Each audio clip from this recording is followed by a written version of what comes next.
لو اثبتت انك قوي وتقدر تغلب بالسيف فغالبا هيكون لك شأن في الدولة.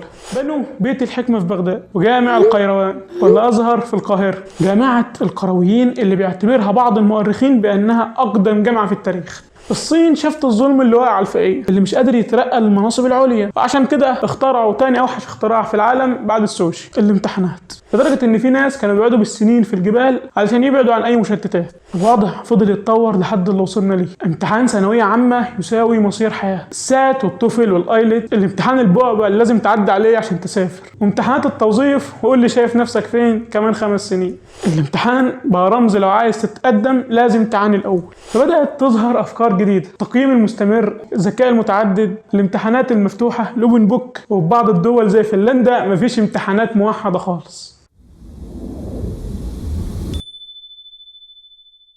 فنلندا بلد قررت تكسر قواعد اللعبة. في السبعينات فنلندا كان عندها نظام تعليمي عادي زينا كده، لكن قالوا ليه التعليم لازم يكون كئيب؟ ليه الطلبة لازم يروحوا المدرسة وهم بيعيطوا؟ ومن هنا بدأت الثورة الفنلندية في التعليم. ايه المختلف في فنلندا؟ مفيش امتحانات موحد، مفيش ثانويه عامه، الطلبه ما بيمتحنوش كل شويه، في امتحان واحد رسمي في اخر المرحله الثانويه والباقي تقييم مستمر ولطيف. التعليم بيتم جوه المدرسه مش في البيت. عدد ساعات الدراسه في اليوم اقل من اغلب دول العالم، لكن الجوده من الافضل عالميا. علشان تبقى مدرس في فنلندا لازم تبقى اوائل دفعتك ومعاك ماجستير، لكن في المقابل مرتب عالي، احترام كبير، حريه في التدريس، الفصل زي البيت، في الوان كتب واحيانا كراسي مرنه. المدرجات جلد. تخيل الطالب مش مجرد رقم ولا درجة، هو إنسان ليه شخصية ومهارات. بيعلموهم يفكروا، يحلوا مشاكل، يشتغلوا في فريق، يعبروا عن نفسهم. المهم تحفظ التاريخ باليوم، المهم تعرف تفهمه وتقرأ وتحلله. وإيه النتيجة؟ الطلبة الفنلندية من أعلى الدول في اختبارات بيسا العالمية، أقل معدلات اكتئاب دراسي، وأعلى نسبة رضا في المدارس. مش لازم تتعذب عشان تتعلم. مش كل الناس لازم يطلعوا دكاترة ومهندسين، بس لازم كل الناس تطلع فاهمة نفسها. في 2020 أيام كورونا الدنيا وقفت، امتحانات اتلغت وناس اتخرجت بدون ما تمتحن. ظهرت منصات التعليم الذاتي، كورسات اونلاين، اختبارات تفاعلية وذكاء اصطناعي، والتطوير على اخره. دلوقتي في نوعين من الناس، لسه بيذاكروا امتحانات صعبة زي الثانوية العامة والطب والهندسة، وناس تانية بتتعلم اونلاين وبتشتغل بشهادة من يوديمي او كورسير. والشركات بدأت تقول مش مهم الشهادة، وريني بتعرف تعمل ايه. والاغلب انت محتاج الاتنين. عارف لما تفتح كتاب تلاقي فصل بعنوان النظام التعليمي الحالي؟ هو فعليا مجموعة من الطلبة قاعدين في صفوف بيكتبوا كلام مكتوب على سبورة، والمدرس بيشرح كأنه في سباق. نفس المشهد من 150 سنة. طالب لازم يعرف شوية من كل حاجة سواء بيحبها أو لا، رياضة، فيزياء، تاريخ، جغرافيا، حفظ نشيد مش هيستخدمه أبدا. ورقة واحدة في آخر السنة تحدد مستقبلك كله. نسيان سؤال مستقبلك ضاع، غلطة في النحو ودع أحلامك في الطب. مش مهم تفهم، المهم تلم أكبر قدر من المعلومات. بصمج عشان تعدي وتحطها في ورقة امتحان وبعدين تنساها. الطالب بيروح المدرسة عشان يسمع مش يسأل، واللي بيسأل يقولوا عليه مشاغب. مفيش تعليم لإدارة الوقت أو التعامل مع الناس أو التفكير النقدي. الطالب بيتخرج وحافظ أسماء ملوك أوروبا بس مش عارف يكتب إيميل. طب ليه النظام ده لسه شغال؟ هكذا وجدنا أبونا. لأن التغيير بيحتاج تمويل وتدريب المدرسين، ولأن في بعض البلاد أهم حاجة إنك تنجح في الامتحان مش تتعلم بجد. لكن هل في أمل؟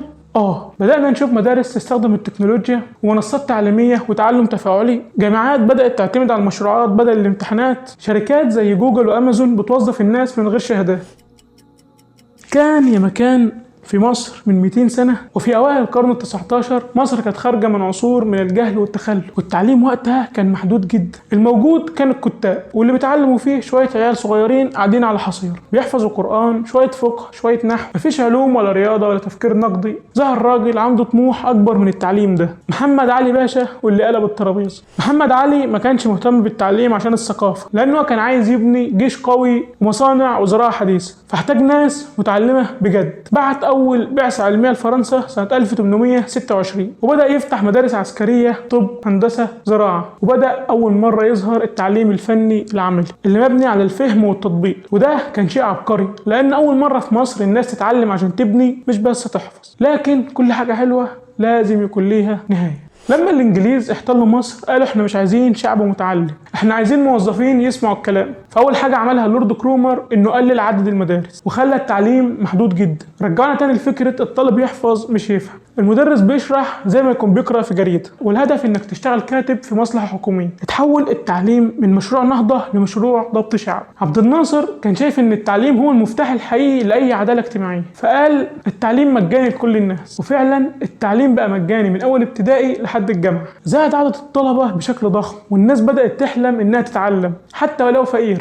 بس المشكله ان الدوله ما قدرتش تواكب الزياده دي ببنيه تحتيه حقيقيه، فظهر تكدس الفصول ومناهج حفظ ومدرسين مش مدربين كفايه، وكانت النتيجه الدروس الخصوصيه. وبدات المدرسه تفقد دورها شويه بشويه. في السبعينات والثمانينات التعليم دخل السوق السوداء وبدا يظهر مفهوم السنتر. الشهاده بقت الهدف مش العلم، والتعليم عندنا بقى حاجتين: تعليم رسمي في المدرسه وتعليم حقيقي في السنتر. وحرفيا صدق المثل اللي بيقول احنا بنشتغل بالحب وبنتجوز بالشهاده. واحنا النهارده دخلنا في مرحله التابلت والتعليم الرقمي، وده حلو بس اتطبق بسرعه من غير تجهيز حقيقي، فالطلبه اتلخبطوا والمدرسين مش مدربين، والنتيجه كلنا بنحاول نفهم واحنا في نص المعركه. الخلاصه التعليم في مصر مر بتقلبات كتير. بدا بحلم النهضه، دخل نفق الاحتلال، رجع بالامل بعد الثوره، وبيحاول دلوقتي يقف على رجليه في عالم بيتغير بسرعه. لكن السؤال الحقيقي احنا امتى هنرجع للتعليم هدفه الحقيقي؟ مش نحفظ لكن نفهم، مش ننجح في الامتحان لكن ننجح في الحياة. في حكمة بتقول إذا لم تستطع أن تقاوم فلتستمتع. وتقريبا كده الامتحانات ملهاش حل تاني. الامتحانات مش اختبار ذكاء، هي اختبار تحمل، تحضير، تركيز في وقت ضيق. يعني مش لازم تكون عبقري، بس لازم تكون فاهم القواعد.